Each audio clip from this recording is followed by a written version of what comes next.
Happy Friday. It's Splashdown Day here on the Chad Benson Show.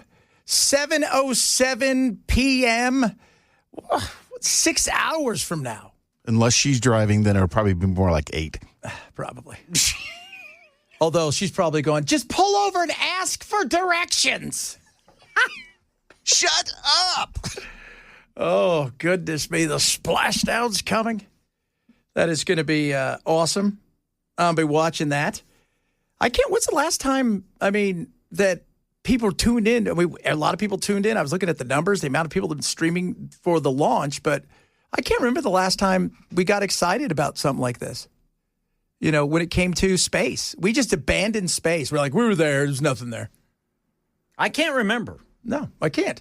I'm sure it would have been one of the shuttle flights. Even then, when the Columbia blew up, I was like, I had no idea they were in space. Like, because it got to the point where it's kind of routine, you know?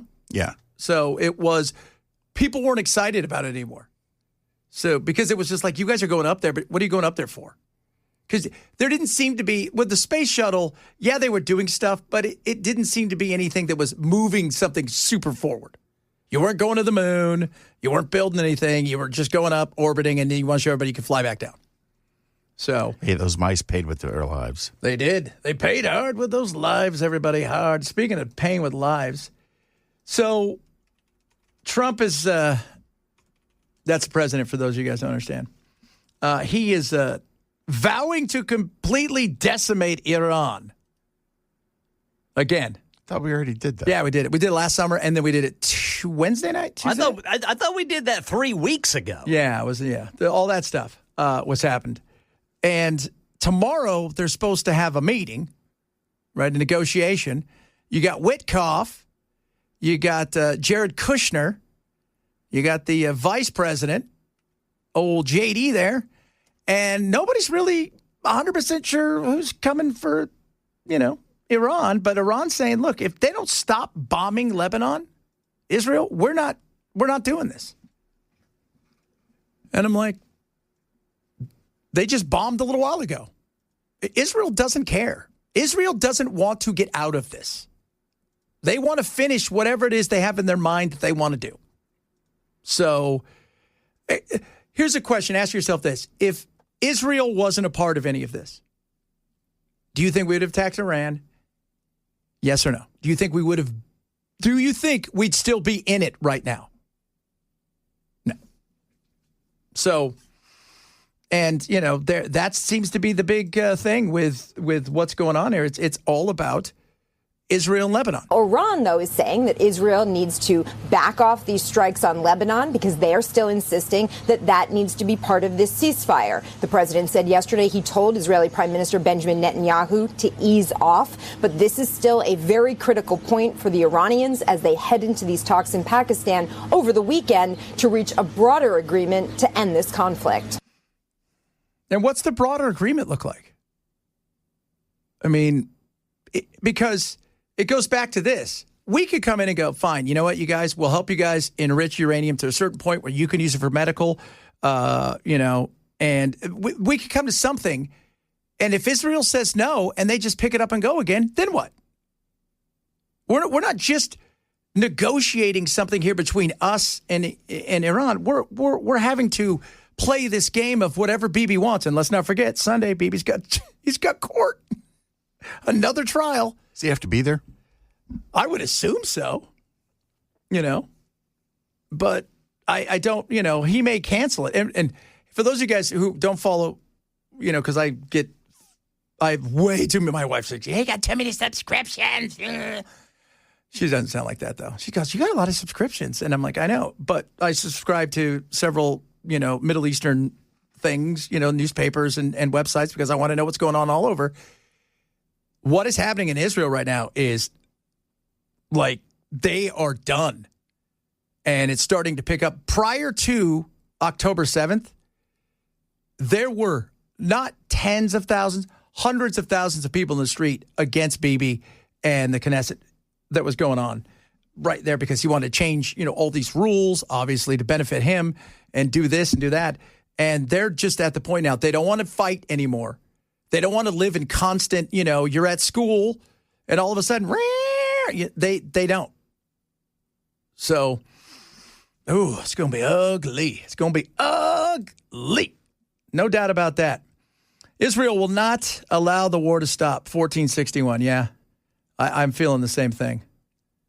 I am. I'm feeling the same thing. That he's going to keep this thing going. And if he continues to ignore Trump, how's that go? Could you imagine tomorrow if in the midst of all of this? Because was it 3 weeks ago they were supposed to meet in Pakistan to start something like this? And the Pakistanis got wind that Israel was going to bomb or take out the negotiators from Iran. And Trump had to tell them to stop it. Yeah, what they've done. He's got to go back to real life if all of this stuff comes to an end. This is his final shot to do whatever it is that he wants to do. Meanwhile, look at that. I sounded like Space Ghost. Meanwhile, did you guys know that the inflation is it's up a little bit? I mean, I noticed at my gas station. Did you? $3.99 a gallon. You know those little Pringles I bought today? How much? $3.29 for the tiny can. That's ridiculous. I'm like, is there heroin in there? I didn't even know. Is there kratom in this? No. By the way, let's reverse real quick with the whole, it's gas station heroin. It's worse than that. It's not worse than heroin. And it's not gas station heroin. It's kratom. It's a completely different substance. You know what's gas station heroin? Gas station heroin is gas station heroin. I'll take things that were never said for 1,000, Alex. And I love the fact that I didn't even know anything about this till they told me I should worry about it. So I'm going to scare you guys with it. This one fella told me it's real dangerous. Oh, and I need to up my profile for an election. Yeah, no doubt. Absolutely. People in Bible study that I go to, we sing hymns together, and they told me that their great-great-grandson's cousin's friend's uncle got hooked on this and exploded. This is the stuff that killed Ferris Bueller. It turned him gay. No! Wait a minute, Ferris Bueller died? Yeah. You didn't know that? From Kratom. Yeah, from Kratom. That's why they didn't do a second one. Son of a biscuit eater. Yeah, he and, what was that guy's name, the other guy? Cameron. Yeah, he and Cameron. In a lot of troubles. Son of a biscuit eater. Yeah, especially after he drew his dad's Porsche or Ferrari went right out the window. Ferris is kicking him in the ass, and he's going, why you kick me? Where's your brain? Yeah. Why'd you kick me? Where's your brain? The inflation sucks. I just want to let you guys know. A couple key categories to watch here. Gas prices, of course, they're now up 40% since the start of the war. Diesel's up 51%. Jet fuel is up 70%. Nice. Higher transport costs are also now starting to hit groceries. So we know grocers are paying fuel surcharges. They often pass those costs down to shoppers. So keep an eye on fresh foods like produce or dairy that need to be transported quickly before they spoil. Yeah, that's a big deal. So you're going to see stuff. We have not felt what is coming. The food side of stuff, the crunch that's going to be going on there, not just from the fertilizer and all of this stuff, but the cost of the expensive stuff is just getting to market now. So when you see that, oil's at $93, you're like, that's better than 110. That's futures market. That's what they think it's going to be out 2 weeks, a month from now. That is not the spot price. And in today's world, if you have a barrel, you could probably get $130 for it. Ooh, that's ugly. We are not yet seeing in this report a big spike in food costs because of higher oil. We know that a lot of grocers paying fuel surcharges, they often pass those costs down to shoppers. So that would likely show up in the months ahead. So today, inflation up, and it was up significantly. And it was going, and it's not just because of it. It's like, well, is it just because of the war? No, it's not, because we haven't felt that big part coming. A lot of the staple stuff is from tariffs. So you add everything up and winning. That's all I know. Winning, guys. We winning. need to talk more about tariffs. Oh, God, we don't talk enough about them. Coffee tariffs, we need more of that. Please. How about that? Energy drink tariffs? Kratom tariffs? You can't tariff an illegal substance, so that won't be tariffed for long. You can't? They're going to make it illegal. God, that is just so... That's government for you. It's ridiculous is what it is. Maybe we can make government illegal. Oh, that would be great. sweet. That'd be great. I love, that's what I love. That's what I love about our state. They love to put a hat on a hat. What was the thing they were trying to pass last week? Being illegal in Tennessee is illegal.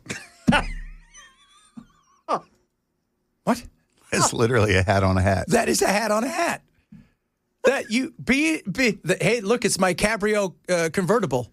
What? It's it's your convertible? Yeah, it goes all the way and then there's no car.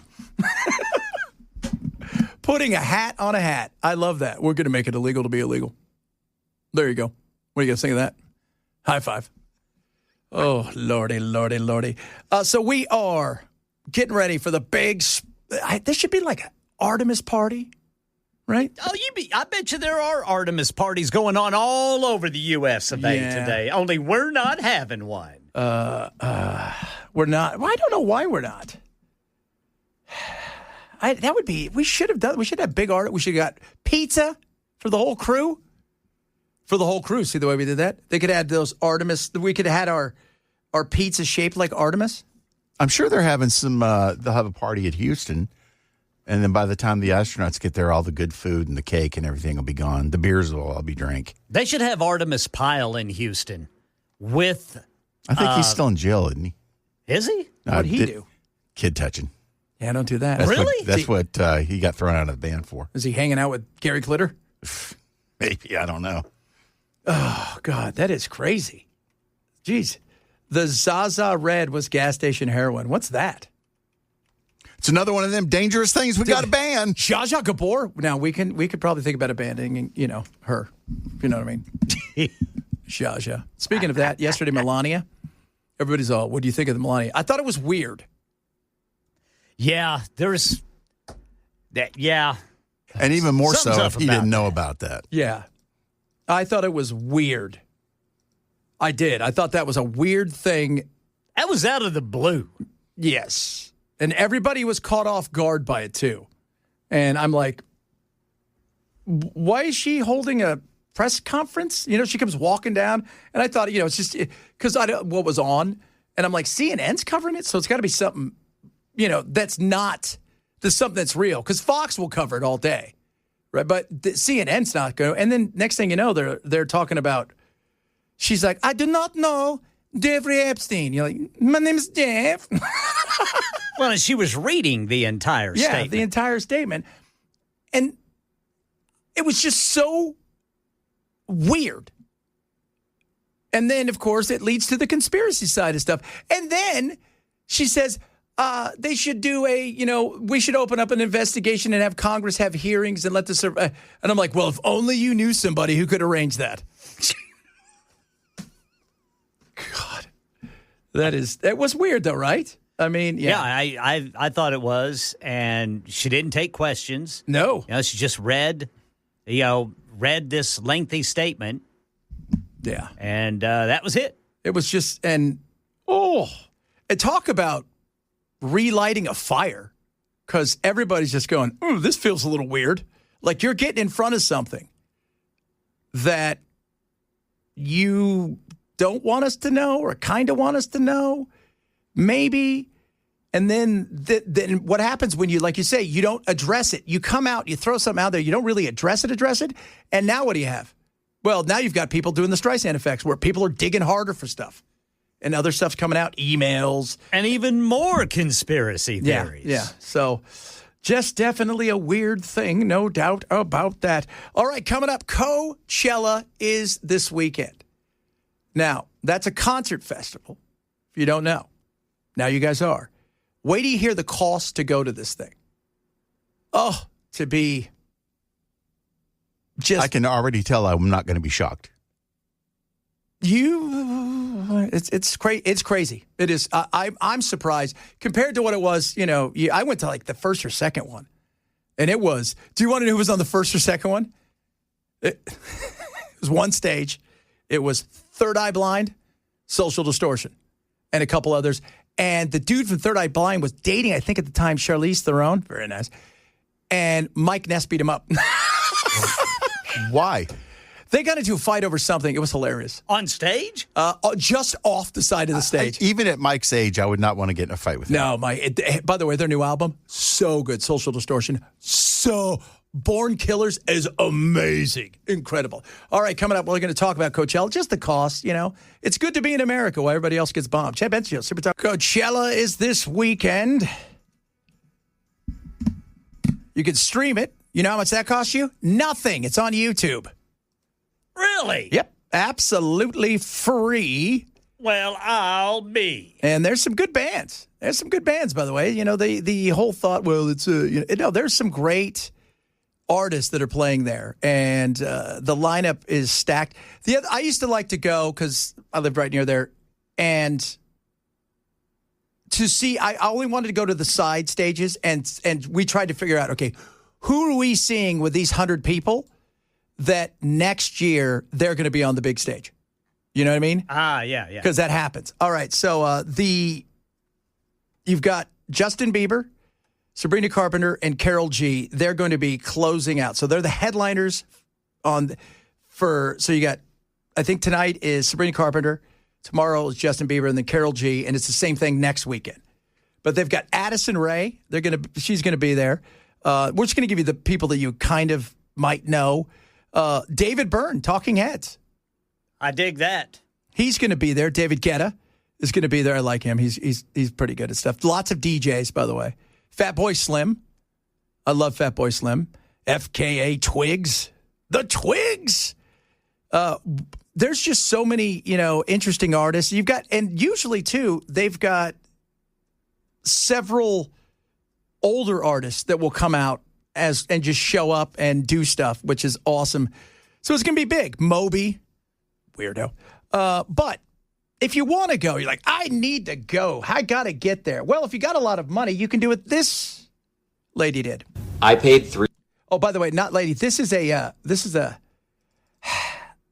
kind of an influencer.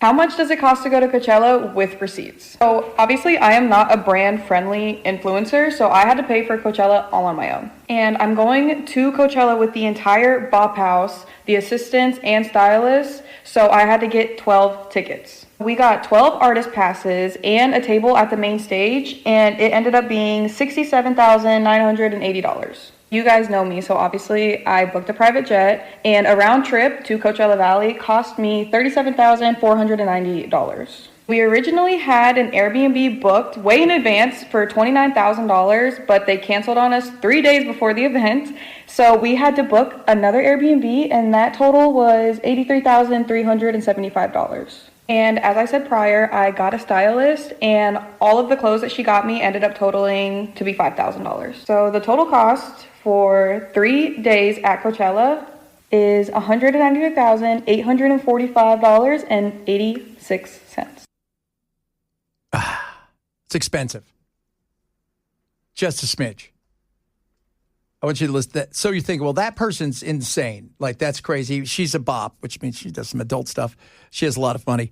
The Strokes are going to be there. I'd like to see Teddy Swims. He's going to be there as well. Teddy's funny. He set up billboards along the way. So when you drive into Coachella, it's just this, it's Palm Springs, essentially. You drive in and there's all these billboards because you go past all of those windmills and stuff. And then they have these billboards. He's got hilarious billboards up about himself, which is funny. But if you're just going to go stay at a regular Motel 6 or La Quinta, I wonder what that would cost. We need a hotel, right? Because I can't stay in the desert. Hey, how much do you think a 3-night stay is at a hotel? Can we think? I know it's going to be expensive. It's Coachella season, high traffic. I'm prepared. Okay. I go to look up a hotel that I've stayed at before. 3 nights. What's your guess? What's your guess? Hi, $9,000. Do you got it? Pre-tax. Yeah. Okay. What about La Quinta Inn, the little corner La Quinta Inn? Yeah, $6,000. Oh. $6,000 for 3 nights at the La Quinta Inn. Wow. The La Quinta Inn. I know where the La Quinta Inn. It ain't $6,000 for 3 nights. For $6,000 during the rest of the year, you can live there. They may allow you to own it. I don't know. It's insane. Hey, yesterday we were talking about the Olympics, and I got it wrong. It's not $53 for the service fee for the tickets.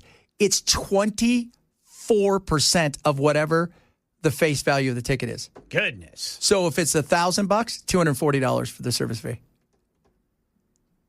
Is that crazy? Yeah, people are not happy in LA about that. So I was telling him, Bell, that it's 24%. It's not $53 per ticket for the service fee for the Olympics. It's 24% of whatever the face value of the ticket is. It amazes me the constant complaining about ticket prices that goes on, and it never the issues don't get solved. Yeah. And, well, this one has nothing to do with Ticketmaster or any of that stuff. This is the city and the Olympic Committee.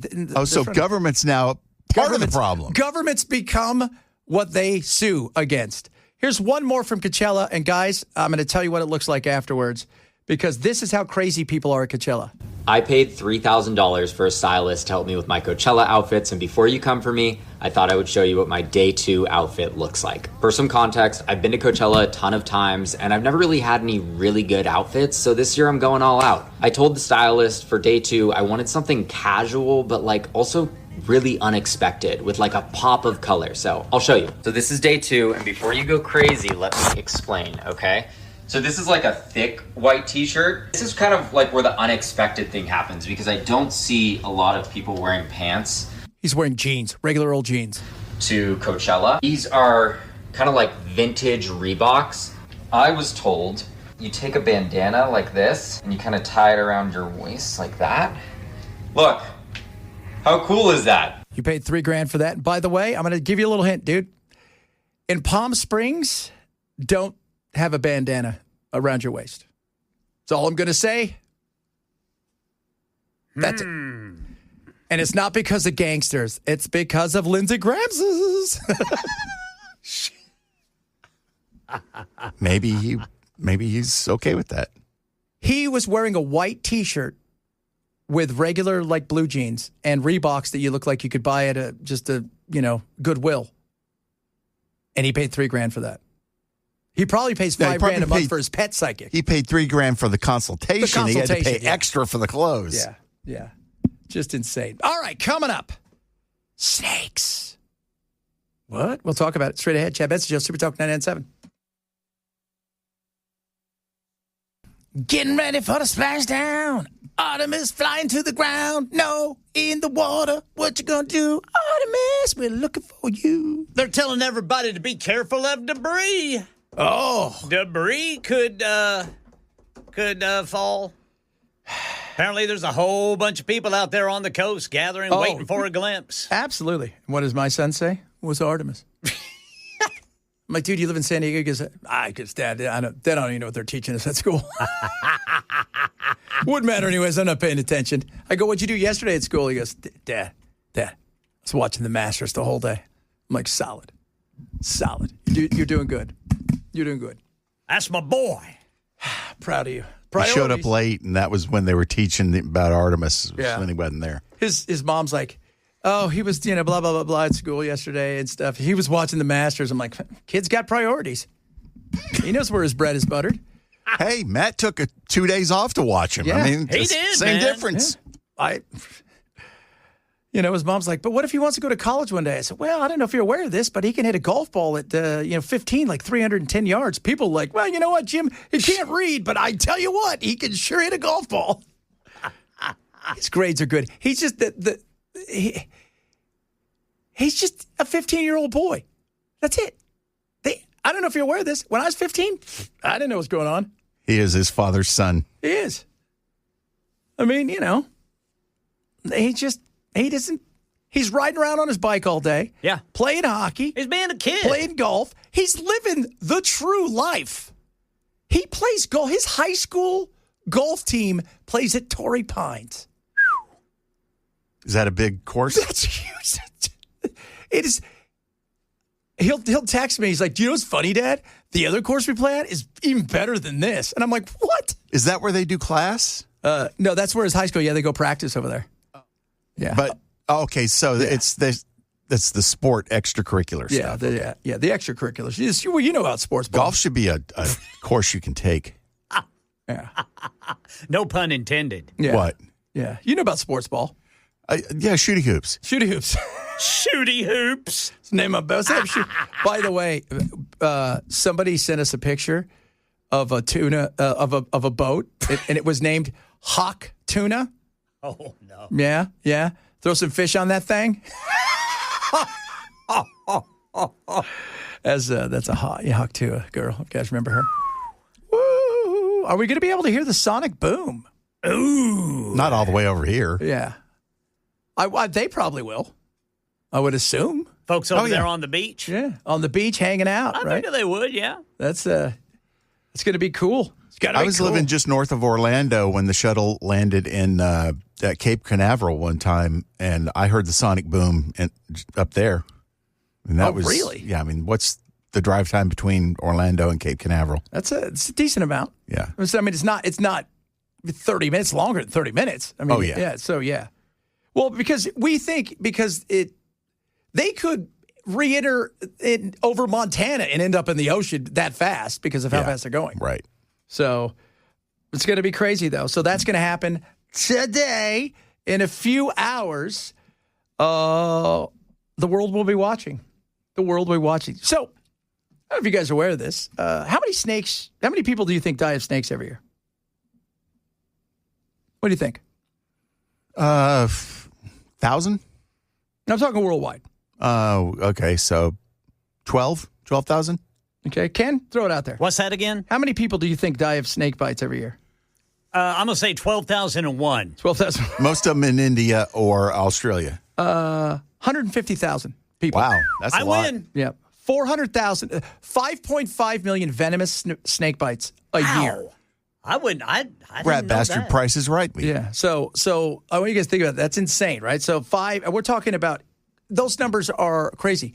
So on top of all of that, about 10% of the people that get bit lose their limbs in some way, shape, or form, whether it's an arm or leg because of necrosis. Once it bites, the flesh starts dying, and it's nasty.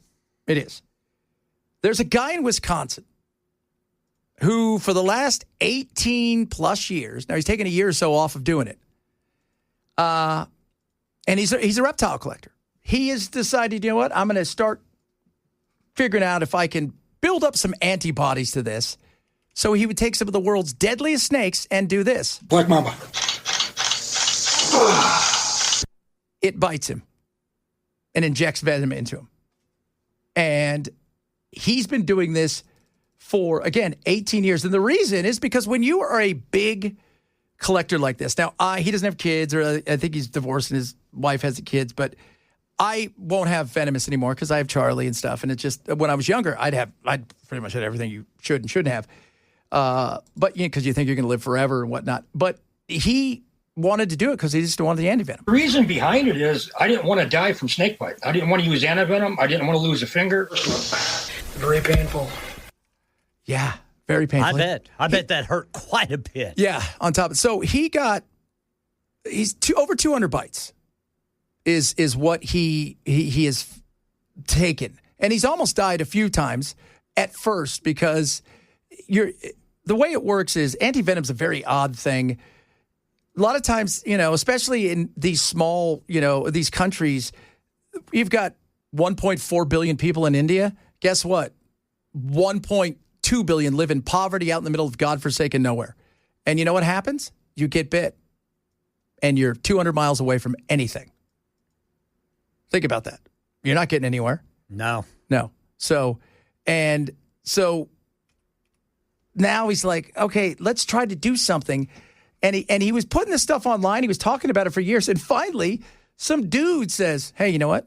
I think we can do something. I was like, look, I would love to get my hands on some of your blood. And then his answer to me was, yeah, I've been expecting this call for a long time. Mm-hmm. So think about the craziness of this. They think, no, we're not going to build up, because antivenom is so hard to make. Because I've gone and watched them make it. Because, again, I've had everything. You have to milk a snake for several snakes for weeks and months at times. Then what you do is you take it and then they slowly administer it to horses, which builds up antibodies, which then becomes that. So each vial, like here in America, this is the crazy thing. In America, it may cost $200 for the antivenom. For the treatment, $20,000. Oh. It's not like they just give you a shot. I mean, if you've been envenomated bad enough, they could go through vials and vials of the stuff. Yeah. So and the other thing is too, a lot of times they don't. So you get bit by something, right? And you're not quite sure what it is. Well, especially for some of these collectors, it's regional and continent, and like the continent. So if you get bit by something in Africa and they don't really know what it is, they can say, okay, a vast majority of the snakes in this area kind of have similar venom, and we can give it to you. This isn't the anti-venom. What they think they're going to be able to do with his stuff is they're going to be able to make almost a vaccination with his antibodies. Interesting. So, which would be awesome. So they're going to try it out this year in Australia with pets, because Australia, I don't know if you guys are aware of this, they got a lot of deadly things because everything in Australia can kill you. So they've got the deadliest land snakes on the planet Australia. The deadliest snake in the world is a sawtooth viper, which really is not. That's Australian? No, that's in India and Asia. But the problem with that one, like the deadliest one that's out there is probably a taipan, and the one that's in Australia, the one that the people talk about, it's nowhere near human beings. Doesn't see anybody, doesn't want to get around anybody, and so the chances of you seeing it even in the wild, you'd have to really look for it. And it's, a lot of these things, there's some, like the mamba, which is like number 2 or 3. It doesn't want anything to do with you, by the way. Where's the gaboon viper fit in? The mamba will chase you and hunt you down. The gaboon viper fits in because of how much it delivers. Its fangs are long, and it delivers a punch. And it's got a big head, so that it's got a lot of venom glands are big too. Yeah, but it's not in the top. It's not in the top 5. And again, another thing that people don't see are some of these snakes. So when you get these things like the taipan, the eastern brown, which is really bad, but the saw-scaled viper, it looks like leaves, and guess what? It's around a whole bunch of people all the time in villages. And think about if you're in India or some of these places, Sri Lanka, Bangladesh, you're in a village. You don't wear shoes. You're walking around, and you may not even have shoes. You may not even have shoes. So it's crazy. The deadliest snake, though, on the planet, if you were going to go purely by venom and what could do, is the Belcher sea snake. Guess what? Friendly. They don't give a crap about humans. Curious. You have to mess with them to get them to bite you. And the people that have been bitten, all dry bites. They'll even bite you and not inject venom into you, which is crazy. But that guy didn't try this because first of all, very few. But when you go, you go snorkeling and scuba diving, you'll see sea snakes. People have no idea how dangerous they are. They're curious, and they have very little fear, and you can hold them, walk. They're not going to bite you. They're not interested in that. It's crazy. But this guy. Go ahead. What did you say? Did you say a black mamba will chase you? Yeah, they'll chase you. The mambas will chase you. It says for short distances, they can go 13 miles per hour. Yeah. Mm-hmm. Mm-hmm. And they are able to open doors. Yeah. Really? No. But you know what they do? They will jump out of trees onto you if they need to. They're not afraid of you. Son of a biscuit. Yeah, they'll chase you down. They're not afraid of, and so it's crazy. There was a guy, Bill Haast. We were talking about him yesterday. He was at the Serpentarium in Florida. He survived 200 bites, but he did for years. He would inject a little bit of venom all the time into his body, not do what this guy did. And he also lived to be 100, and he never sick a day in his life. Incredible. Yeah. So they studied him as well. He built up a natural immunity because of the injections. Yeah. Cocaine cobra. Cocaine. Oh, that's the next in the series. Good call, TB. Yeah, that is cocaine cobra. That's a good one. Your spicy noodle. That's what they call venomous ones, spicy noodles. Coming up, who knows what? It'll be fun. I promise you that. A lot of other good stuff to get to. Yes, we will talk about Iran probably later. Inflation, maybe. Who knows what else we'll talk about. But we're also going to talk about the war of MAGA. It's kind of funny. I normally don't follow it because I think it's stupid, but it's kind of funny this time. We'll talk a little bit about it. Chad Benson Show, Super Talk 99.7. Somebody's did you watch Ricky Tikki Tavi when you were a kid? Remember that? I never did watch that. It's about, these kids live with these British kids whose parents lived in India. And in India, because they were there, of course, because it was a colony. And it was a cartoon. And Ricky Tikki Tavi was this mongoose. And there was this horrible giant cobra that was going to get the kids. And Ricky saved them. Way to go, little Ricky. Hey, Ken. Yes, sir. I think you need to start using some of these politicians for your nincompoops in the news segment. Yeah. Okay. Absolutely. So. And knowing Murphy's feelings on government and politicians, he'd probably let you win a lot. Probably on that one. So, but I'm going to ruin everybody's Ricky Tikki Tavi, so you don't want to have it ruined if you want to watch it. Mongoose, for the most part, even if they get that bit. used to come on like annually, and it was like appointment TV viewing. It was like you watch Wizard of Oz, you watch Ricky Tikki Tavi, and you watch the animated Christmas specials that came on, like Rudolph the Red-Nosed Reindeer. All of those things, yeah. Well, as I got older and I had cobras and all kinds of stuff like that, I realized that guess what, mongoose? Yeah, they build up a immunity. They get bit even, and they'll pass out, but they won't die 99% of the time. Interesting. So when you're a kid, you're like, I hope Ricky doesn't get bit. Now you're like, who gives a rat's ass? Ricky's going to kill him. It doesn't matter. If he gets bit, he's just going to pass out and wake up stoned. Honey badgers do the same thing. Yeah, honey badgers are awesome. Honey badgers are phenomenal. They don't give. Never mind. They don't what? They don't give a. They don't. There are very few animals in the planet. You know why? Because they're one of the few animals that have they don't understand fear. Fear is not part of their world. I'll say it for you, Brother Bilal. They don't give a rat's buttocks. That's correct. I've seen video of a honey badger taking on an elephant. Yeah. By the way, the honey badgers, all of the stuff, the claws, they're ferocious, all that stuff, and their fur is so thick that even if they get bit by a lion, chances of them getting all the way through is very slim to none. Interesting. But an elephant stepping on anything will kill it. Yep. Yes. Yeah. It's not made of steel. But when they're fighting them, when the honey badger is angered, it's just like he's thinking, okay, you may be the heavyweight champ, but I'm not putting up with your crap. I'll take you on. The elephant's like, are we really doing this? Like, this is silly. But I've watched honey badgers. I've watched they've taken on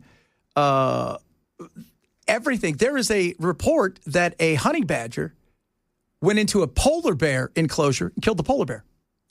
Goodness. Wouldn't surprise me. That's insane. Insane.